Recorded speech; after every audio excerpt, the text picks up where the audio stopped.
Good morning, almost good afternoon.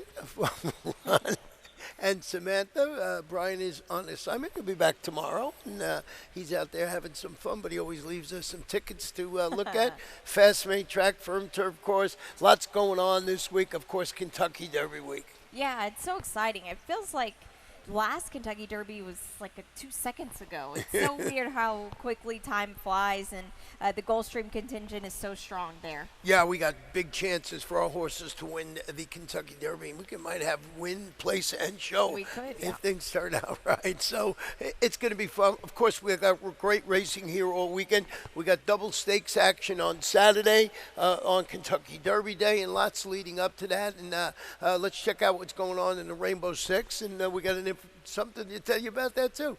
250 they're estimating today. Yeah, that's good. They'll be firing away, and we had some breaking news on the finale on Sunday, Ron, and one of your favorite days, a mandatory on Sunday. Mandatory pad on Sunday, so I'm sure tomorrow I'll be putting a ticket together, and my Yeah. co-host here will be hosting that. And already you can see it Sunday, May 4th, and that is the day after the Derby. So once you had your mint juleps and everything, you calm down, you come here, and you win about $1 million. Yeah, Seems hoping. good, right? Yeah, seems like a great plan. Like I said, fast and firm. So let's see what the Brian did with the early pick 5 today. And then you could see $36. We'll talk about these babies in a moment. Second race, he went too deep with the 4 and the 9. The 4 being It's Just a Game, and the number 9, Toku, I think has got a big chance in there. Third race, just 3 for him in there. And then in fourth race, also 3. Then he's got some coverage in race number 5, and that's a pretty wide open race on the turf there. And I actually went 4 deep in that when I put my Rainbow Six ticket together. So sad to say for Brian that we're thinking alike this afternoon. Yes, well, that's not always a bad thing. Sometimes. But let's get the great way to start the day and the week is with the 2-year-olds. We love seeing these 2-year-olds in here. And 1 to 5 right now on drama for Carlos David.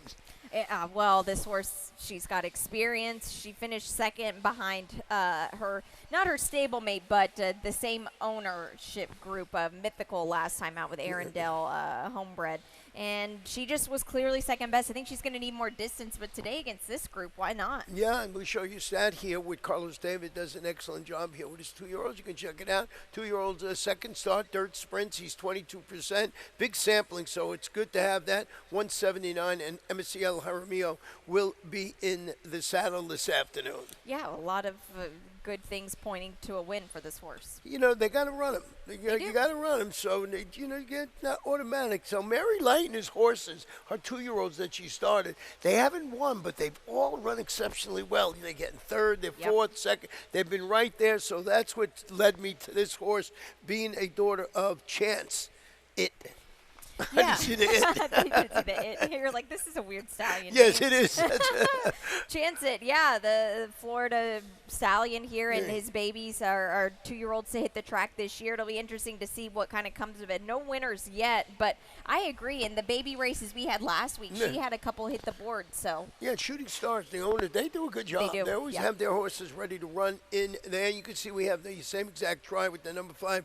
Ripple is a first-time starter. Juan Royal. Who's this from? Arundel. That's their other horse in the race. yeah, exactly, and they drew right next to each other here. And if this horse has some gate speed, could be a problem for the other entry in the race. Let's go to race number 2, and it's a mile in the 16th under DePeter. So we go from one thing to completely the other as far as distance goes. And these are maiden claimers, and they are 3-year-old fillies. And we did have a scratch in here of the number 6, Tappett's Shady Lady. Now, was it Brian that has the early pick 4 ticket? It's me today. Yeah, you yes. today, so and let's we've check got it out. the Tropical Turf Pick 3 back tomorrow. Oh, I lost my long shot. It was Tappet Shady Lady, yeah. so my long shot's out today. Race number 3.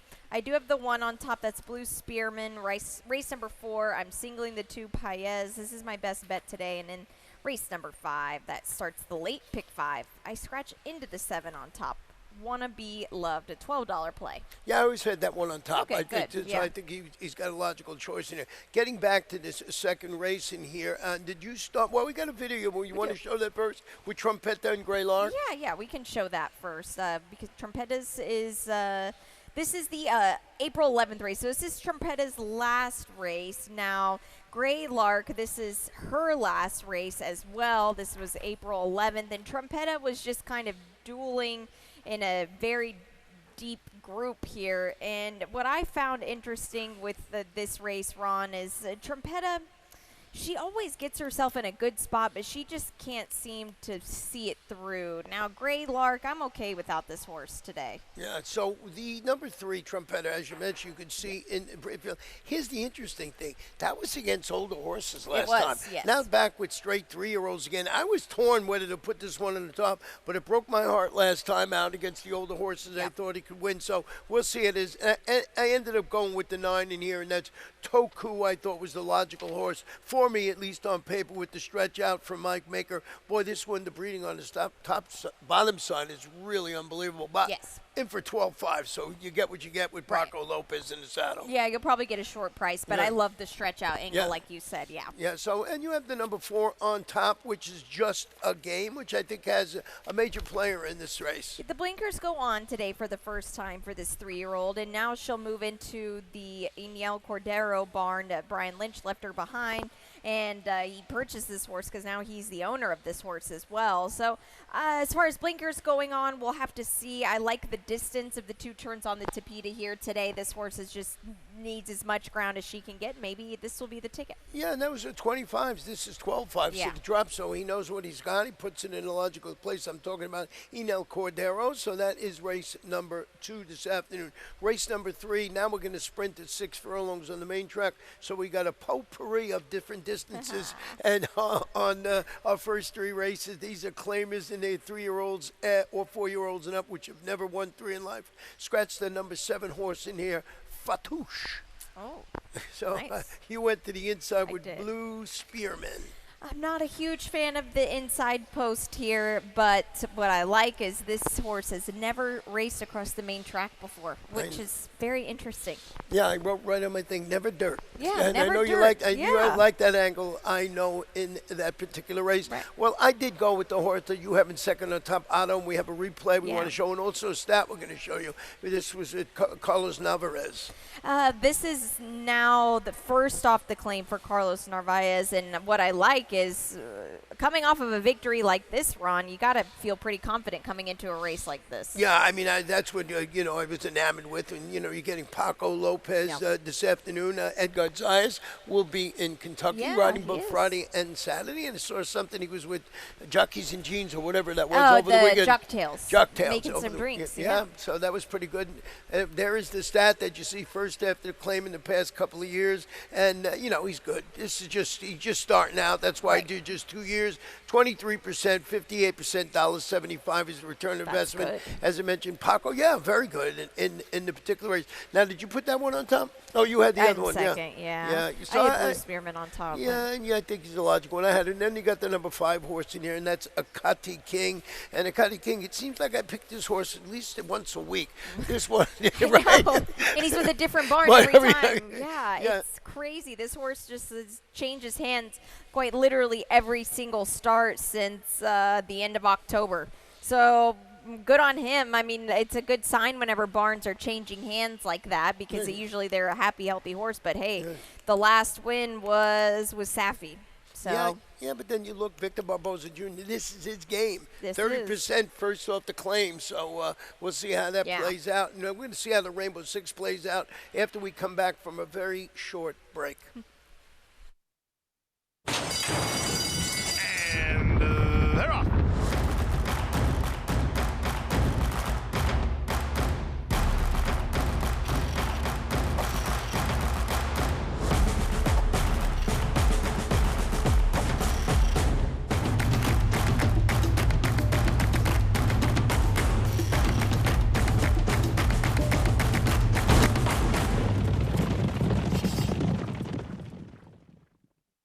Win big with new DRF All Access Past Performances. With one best-in-class product, you now get all 3 past performance formats. Easily switch between views. Access the most trusted information in horse racing with DRF All Access Past Performances. Go to DRF.com and use coupon code 1FREEPP for a free single card today. Welcome back to Gulfstream today. 5.5 furlongs on the Tapeta is going to be race number 4. It's a maiden claimer for 3-year-olds and up with no scratches or jockey change. And, of course, as always, when we're done, Peter Aiello will give you all those good scratches. Let's look at my ticket. I'm not changing. I'm going 43.20. I'm hitting it today. We will talk about the 4th race. Exactly what Brian did, the same 4 horses in race number 5. That's that turf race which kicks off the late pick 5. There's my single. It's a little bit, Matt Core coming off the bench for Fernando Abreu, but we're going to stand. I think that horse might run well. Yeah. I think he's second or third choice on the line. 7th race, just 3 for me in there. The top pick is the number 3, back at him, 10-1 on the morning line. That's my long shot today for Eddie Plesa Jr. Race number 8, the 1 XY Speed, and the 6 Reef Runner. You could go 6 deep in there. Might not have the winner in that race. I just had to go with the horses I know that have a big shot. We'll show you a video of that their last race. And then in race number 9, as you mentioned, I got the 7 in there, Striver, but I also used the 1 Veronica Z, and we'll show us a video of that too. 43.20 for me. In race, and this one, they're guesstimating $250,000. That's not bad. No, not at all. And like you said, you're going to hit it. So yeah, I'm hitting it today. So just make sure, write that down. It's not, I'm feeling very confident about it today. Watch, I'll get knocked out in the first leg saying that. Now, interesting to see how you started this 4th race today. Oh, well, I started with the 2, and this is my best bet here. Oh, that's right. Yeah, Paez. Look, I don't have anything clever to add other than I'm glad that he's got a start under his belt already with on the dirt in 2025, and now he's coming back on short rest and is going to go back to the Tapeta, where I think one of his best races was. He was only across it one time, and it was a nice 3rd place finish. Yeah, I mean, this race is hard. Yeah, because there's just nobody you can just say, okay, this one might run, is going to win type of thing. Yep. So I did go with Max and FIFO. Besides liking the name, I picked this horse, Jose Garofalo. Okay. Ran well at, coming a couple, 2 back, was good enough to win here, at 5.5, comes back at 5.5 after finishing 4th at 5.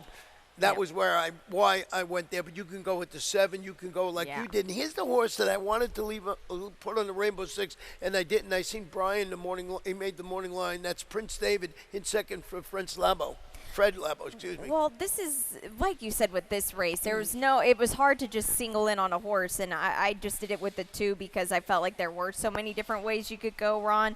But Prince David, he's 0 for 15 at the end of the day. So does he finally put it together? His 16th try, the charm? Yeah, and that's the whole thing with the race. And, his second choice on the board behind your horse in here. And, your horse has the best race on the Tapeta. Right. So that is why he deserves the favoritism. But I don't know about just doing that. I know. It's a tough race. Don't mind me. I was just getting lost there for a second. Race number That happens 5. usually. Yeah, race 5, a mile on the turf. These are claimers 3-year-olds and up, which have never won 2 in life. Bandula has been scratched. I like a couple of horses today. I like saying their names. But this one not going to compete for Lisa Lewis. And we'll see. What did you have the late pick for? Late pick 5. Late pick 5. That's what I meant. Yeah, we'll take a look at it. I'm singling XY Speed. I almost added Reef Runner. It would make the ticket $60. Race number 7, Ron, or 6, Ron. I did the 1 on top like you did. Race 7, it's a spread for me. The 7 on top, Hurricane Nelson. I did include your back 'em up in that race. I think that horse might be sneaky. You're absolutely right. Reef Runner is my second choice in race 8, which could easily pass as a stakes race, turf sprint. And in the finale, I've got the 7 on top as well. The 7 on top Shriver along with the 5. I dropped Veronica Z. Yeah. Maybe, I hope that doesn't bite me in the butt. Yeah, we're going to show you a replay of that horse. Ran pretty well. But I think Shriver, Christophe Clement. That's the one to beat. I think it's the one to beat. Yeah. Now, getting back to this 5th race, as I mentioned, Brian went 4 deep with his early pick 4. I went 4 deep in here. But with that said, you scratched into the number 7, Wanna Be Loved. I do, and you always had this horse on top the whole time, so maybe this is a little bit better for you to talk about. But the The grass races were really strong efforts, especially during the thick of the championship meet. Why not today? And going to take a slight drop in class on the grass. Was at the 17.5 on the Tapeta last time, but the 17.5 on the Tapeta and turf are way different. Yeah, it's Peter Walden. Now, you look down and you say, oh, Peter Walden, first off the claim, he's only 5%. That's just with this Riesling samplings. Peter Walden has been here since the beginning of time, like me, and he's good first off the claim. Take my word for Yes, it, I agree. And you're getting Paco Lopez. I think he's absolutely the one that you have to look at in that race. Then you go to the number 3 for the Chief, Fernando Abreu. That barn has just been going so well all along. And this one drops from 35 to 17.5. What do we get?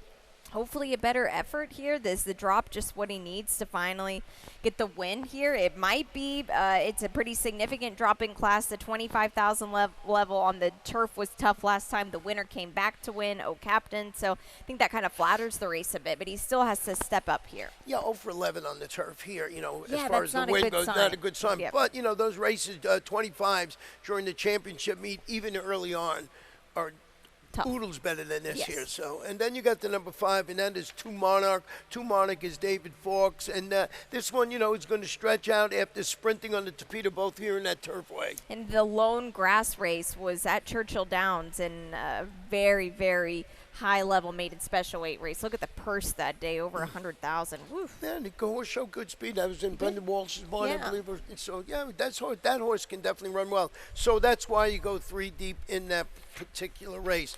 Now, race number 6 this afternoon is going to be a 5.5 furlong sprint on the Tapeta. These are maiden claimers, and they are 3-year-olds and upward. And we don't have have any scratches in here, and we do have a late pick 4 from Brian. Yeah, we do. Like you said, he just leaves the tickets and Heads out. yeah. Look at that. In race 8, his single. Who is this? Let's check that out. Oh, Johnny Padres for Jose D'Angelo. I got that one on TikTok, but he thinks that one's maybe going to sit the trip in there this afternoon. Lots of coverage in race number 9, and that's the way you go with these races. And Brian always mentioned is if you're lucky enough not that you're going to win, but if you have a horse that you can key in a race where you can go deep, that can make your ticket very worthwhile. So getting back to this 6th race here. Oh, by the way, the number 3 horse, Lucky Old Son, is now a gelding, listed as a gelding, so make you write that down. And McCore for me, well, let's show, you want to show the Replevin first and talk about McCore? No, let's do McCore first. Yeah, McCore, he's beating the neck, at this level, 2 starts back, drops. He showed speed. Now, that's against maiden special weights at December. So you look, there's the stat for Fernando Abreu, maiden special weight to maiden claimers, 23%, 50% in the money. And what I liked about this was that recent bullet work. Oh, yeah, that's sharp, especially coming into a race like this. When you draw the rail, you want to be as on your toes as you could possibly be. Not enamored with the rail draw, sprinting here, but this is the lone 4-year-old in the field, and I feel like that gives him an advantage. Yeah, that gives him an advantage, too. Now, what about the horse you have in second before we get to Replevin? Lucky Old Son, who's a first-time starter and is going to start its career as a gelding. This is a 3-year-old son of Breaking Lucky. Well, David Fox owns a little piece of this horse, which is, I think, always a good sign, too, to have some skin in the game. And he's been breezing extremely consistently as of late, and some quick Tapeta works as well. I think that that's a good sign for a first-time starter. And it's not a bad thing to be a first-time starter in this field. Yeah, I think with first-time starters, David Fox is over 30%. Right. Now, but David, you made a claim it's different, so you sort of got to add some, subtract the other in there. Yeah. But certainly, bottom line, he does a great job of first-time starters. Now we'll get to Replevin because, we showed the stat with McCore. Let's show the video of Replevin. Yeah, this was a huge effort by this horse here. Look at where he was. This is the rail is not ideal, like I mentioned earlier with McCore, and look at him on the rail. The fact that he was able to kind of get his seam and run on like he did, because a lot of horses just throw in the towel at that point coming around the turn, and you can tell it's like the Tapeta just slows down right there. So he's a game horse. Yeah, very game, and like you said, you get inside, in between horses, and now he just kept on going. He did, yeah. And you could say, okay, the leader, the winner was slowing down. He wasn't. It wasn't one of those where you see the horse backing up. Right. So he ran into the pace setter there, or the pace person, right? Not person, horse. I got a person. Pace person. National secret, and the big secret is why I'm still on the air today.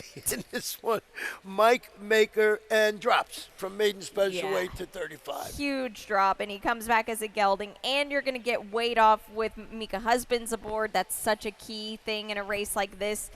Does he just try to wire the field? He's got some speed, and when you have the bug aboard, you just think, let's go. Yeah, I was looking at Miko. He's got like 15 wins. Yeah. Something like he might be right at. Well, we'll see. Yeah. We'll see the standings later, a little later where I'm in the lightning round. Lot, yeah. Yeah. So race number 7 this afternoon is 6 furlong sprint, and it is an allowance optional claimer, and we're going to scratch the one Gatsby on the inside. And this one, I got my long shot in here. Back him up. Drops. He finished third behind that next out winner, the Hutchinson Stakes winner, Rolando. And then you look in that race. Also, another horse comes out and wins a $100,000 optional claimer at Aqueduct. Love the work that Eddie Plessis Jr. does. He's been riding Paco Lopez for years and years, both here, Monmouth, and everything. I think this horse has got a shot. I don't know if we're going to get 10-1 with the scratch of the one Gatsby. Yeah, that could probably take a little bit out of his value if you like him. Blinkers go on, and he's gelded now. So that's interesting. Now, he's up against it because he is taking on older horses for the first time, but I put him in my ticket as well. Yeah, in Hurricane Nelson, when you handicap the race, that's the horse to beat. The one you have on top is probably the horse to beat if you're not looking for a long shot. Right, he is, and he has just banged up on state breds in his last 2 races. So how strong are those fields? The one here back in early February, it was only against 5 other runners, but he did seal a stakes win at Tampa, so that's a good sign. And I want to show this stat here with Christophe Clement. What's important about it, it's dirt, not turf. Everybody knows how Christophe Clement. Look at this, winner last out, dirt sprint. He's 23%, 60. I was shocked when I saw this because you say, turf bond, but it's not the truth. Right. And you get an Embassy El Jaramillo. So I think that horse is the one to beat as far as handicapping goes when you handicap the race, unless you're looking for a long shot like I was. We'll go with the number 8 next, and that's Cureme Paz, the Argentina bred, with Micah Husband. Well, 1-3 in his home country of Argentina. Now, those races, of course, are not the same type of caliber that you get here. But a 4-year-old getting Lasix for the first time, that's always such a huge asset to have, especially when the horses are running their first time in the USA. But the first time in the USA is always kind of a tough ask, Ron. Yeah, but you look at the connections. Jose D'Angelo does such a good job. Now, both of us have this horse, Con Campagna, in third, and we have a replay we want to show. This is Amador Sanchez. Yeah, this horse ran huge. This was on Florida Derby Day here. Brian had Nick Zito's winner this day. Right, yeah, yes. Uncle Charlie's Gift, and Con Campania was just clearly second best here. Now he is the 10 in this spot, and he's running hard. Now this was just a race that on the front end it collapsed, and Uncle Charlie's Gift just picked him up.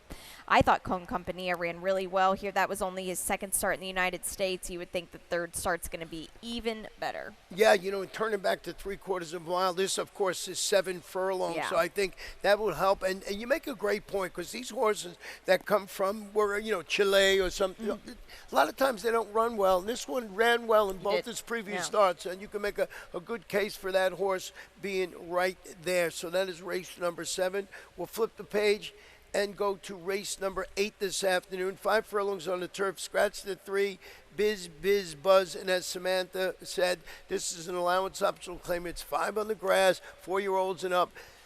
This is a stakes race. This is one of the overnight stakes that we run here all the time, but it's it's disguised in itself as an allowance today. XY Speed, Bring the Band Home, Reef Runner. Gang's all here. Yeah, let's revisit. Yeah, because do you think the plans are going to change here against a field like this? Half the field is in this replay, and what's going to happen here?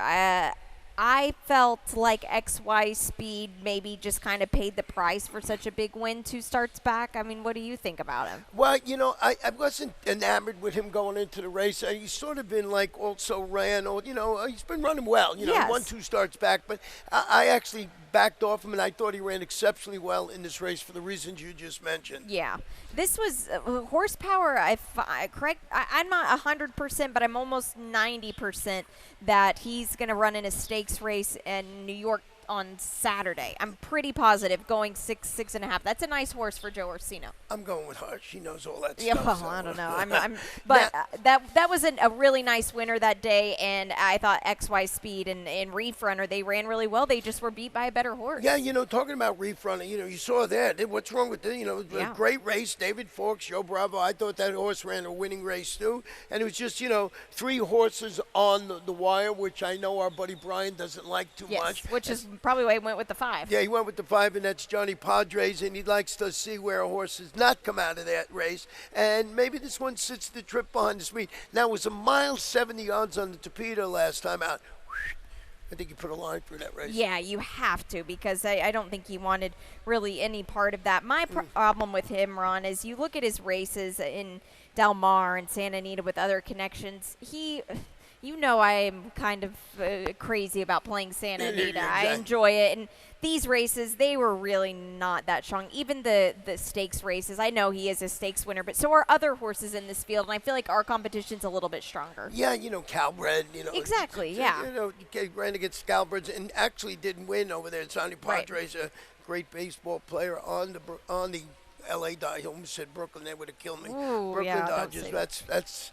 I'm aging myself once again there. You do that all the time. Yeah, well, you do it for me. I So do, it's the ninth race this afternoon, sprinting on the Tapeta. These are maiden filly 3-year-olds. We're going to scratch the number 2 horse in there, Brisa Velez. And both of us, did you have Brisa Velez on top? Or No. We both had the 7, Striver. Couple of good races. Next, a couple of horses came out and win that next race, but it was on the turf. Yeah, it was, but I still think that the transfer over here onto the Tapeta with this horse should work out okay. I feel like every time Christophe Clement plays the game between the Tapeta and the turf, he knows what's going on. He usually strikes with that angle. Yeah, it's a very good angle with his in here. You can see, and he does it not only here, he does it in Turfway and wherever it is. Right, yeah. Now, Veronica Z, who I have in second, you have a little further down, as you mentioned. You hope you don't get burned by this horse. Let's show that race. Was it last race on April 3rd, I believe it is? Yeah, I think so. That was on the Tapeta. I do want to mention the turf race that she's exiting out of, Classic Q, I believe, won yesterday at Churchill. So that kind of flatters her. She ran well here. She made the first run on everybody, or tried to at least. And it's hard to win races like this at this spot on the Tapeta. And she tried her little heart out. She's not a very big filly, but man, she tries hard. Yeah, she tried very hard in there, and she's got really nice work since that race. The last one is 35 breezing from the gate, 34-4. Second to best of, I think, 32 runners, so certainly hasn't lost anything. That's a horse that you take another look at. And Ron Coy, all year long, whenever he started a race, he didn't start many, but they always seem to run well. That's so true, and expect a barn like this to start heating up this summer as well. He does a good job. So, yeah. And then we have, what do you have with the number 5 horse in here? And that's Lisca Blanca. Well, Bianca, excuse me. The race that she's coming out of, I felt like was a pretty tough race. Miso Spicy is a pretty nice horse, quick as well. This was a fast race, and now we'll see her on the Tapeta. Theoretically, she should be able to handle it. We still don't know. It could be a guessing game, but Antonio Sano, I think you said this last week or a couple of weeks ago, he won a race, and you said, oh, watch out, the floodgates are going to open. Yeah, it's usually Didn't really happen, but it will. It will, yes. This has been his MO for many times. The barn gets hot. He wins, 7-8 races in a short span. So we'll see how it plays out. That's the 9 races for us as far as handicapping goes, and of course Brian's tickets. Now we will get to the world-renowned lightning round, and it's a really good one. I like when we start the week with stats. Yes. To see what everybody's doing. doing. I do too. Yeah. You can kind of find out who's hot and who's not. Right. And let's see who it is. Edgar Zayas has 27 wins. Wow. Paco right there. Edgar out of town. Paco, in and out. He does a good job. But look at Mika Husbands, 16. I thought it was 15. You were right about that. He is on the podium here. That's pretty good. Yeah, and then you see MSCL Himio 11, Jose Morelos. Boy, what a week he had last week, Jose Morelos. And it's funny. It was either you or Brian, we mentioned it on the air. Jose, watch this guy. He's starting to win races, and all of a sudden, I think he won 4 in one day. Yeah, 4 in one day. Yeah, it was pretty awesome. Good for him. And let's check out the trainer standings. Yeah, what do we got? All right. Safa was pretty close so far. It It's not the runaway for Safa yet. Jose D'Angelo, Todd's horses. Whatever he left ran well. Yes, they really have, and we'll see some of these stats kind of move and shake with people starting to ship out. And Jose D'Angelo, Todd Pletcher, Safi Joseph, all of these guys have very live shots at Churchill throughout the weekend. Oh yeah, definitely. We have a lot of Gulfstream horses that we got to see run this winter are going to just, and as they usually do, if I could say it, kick butt up there. They do, yeah. You're exactly right. Yeah, this is exciting. Samantha and I had the pleasure with a bunch of people to do our first podcast here, Horse Profits. And if you hear me right now, you know I'm horse most of the time. You are indeed. But yeah, it was a lot of fun. I believe our video editor who worked long and hard yesterday editing this is getting them uploaded. And of course, we'll post them everywhere. But yeah, we'll just have throughout the summertime and throughout these jewel of the Triple Crown races, have some podcasts and talk to some fun guests. Yeah, and this is all key toward our horses here at Gulfstream running in the Kentucky Derby, and we got to talk to some Rajiv Mirage and Ian Wilkes, and of course our buddy Mike Welch. So tune in when you see it. It should be up momentarily as soon as we get it all straightened out. And you know what? Then you come here for Kentucky Derby weekend. Yeah, you do. There's a lot of fun stuff going on. 10 Palms, there's a buffet up there. Make sure to get tickets if you haven't already. And then on the apron, we're having a little watch party out there as well. So that will be fun. There's going to be a lot of stuff going on. I know one thing. Up in 10 Palms, they are making the Kentucky-style fare, so like a hot brown sandwich, pimento mac and cheese. It looks really good. No bagoo, right? I don't think so. Well, there could be, but I'm not sure. Yeah, against that. I just noticed that drink in the right corner. Your left. That's what. Yeah. The mint julep. The big news that we found at the last race Sunday, mandatory payout this Sunday. Yeah, this Sunday. So join us. Cure your Kentucky Derby blues with a mandatory payout. Yeah, no. You win the Kentucky Derby with all that extra cash you got betting on our horses. You come here and play it and go home with a cool million or whatever is going to be in there. Yeah. Your Panthers won last night, so you can put some of that money into the. How great was that? Yeah. How good was Marchand that we got from Boston? Boy, what a great game. Yeah. Very exciting. Can't see they'll be playing Toronto or Ottawa next. So it'll be Canada against America. You know what's going on with that. Best bet today. My best bet is Paez. Paez, a logical horse here. My best bet is Macour. So I'm taking a shot with that 4-year-old. And then in the long shot. Mine's scratch, so it's just you today. Just me today, and that's that back him up, Eddie Plesa Jr. I think that horse is sneaky good in that particular race. So that's it for us. We'll turn it over to Pete Aiello, and then you're stuck with us, too, for the rest of the afternoon. You are indeed, whether you like it or not.